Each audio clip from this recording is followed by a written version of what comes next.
گاؤں میں ایک بطخ رہتی تھی جس کا نام نوری تھا۔ نوری بہت سست تھی اور سارا دن تالاب کے کنارے بیٹھی رہتی۔ اس کے 3 چھوٹے بچے تھے جو ہمیشہ بھوکے رہتے، کیوں نہ کہ نوری کو کھانا تلاش کرنے کے لیے محنت کرنا پسند نہیں تھا۔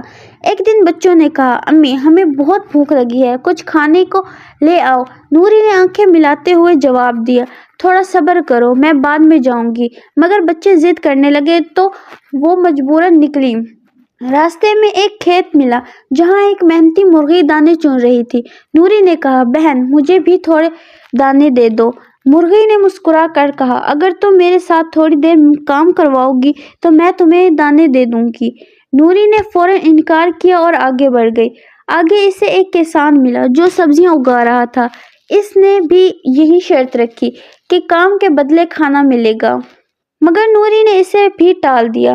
آخر کار نوری کو ایک جگہ بغیر اجازت کچھ اناج مل گیا۔ اس نے خود پیٹ بھر لیا اور بچوں کے لیے بھی لے آئی، مگر جیسے ہی کسان نے اسے دیکھا وہ غصے میں آ گیا اور نوری کو پکڑ لیا۔ نوری بہت ڈر گئی اور معافی مانگنے لگی، مگر کسان نے اسے سبق سکھانے کے لیے باندھ دیا۔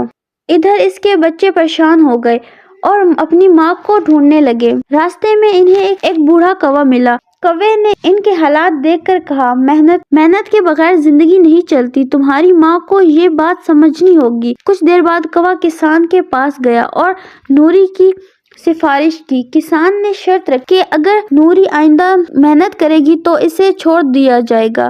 نوری نے اپنی غلطی مان لی اور وعدہ کیا کہ وہ اب سستی نہیں کرے گی۔ کسان نے اسے آزاد کر دیا۔ نوری فوراً اپنے بچوں کے پاس گئی اور انہیں گلے سے لگا لیا۔ اس دن کے بعد نوری روز محنت کرتی، کھانا لاتی اور اپنے بچوں کا خیال رکھتی۔ سبق: محنت کرنے والا کبھی بھوکا نہیں رہتا اور سستی ہمیشہ نقصان دیتی ہے۔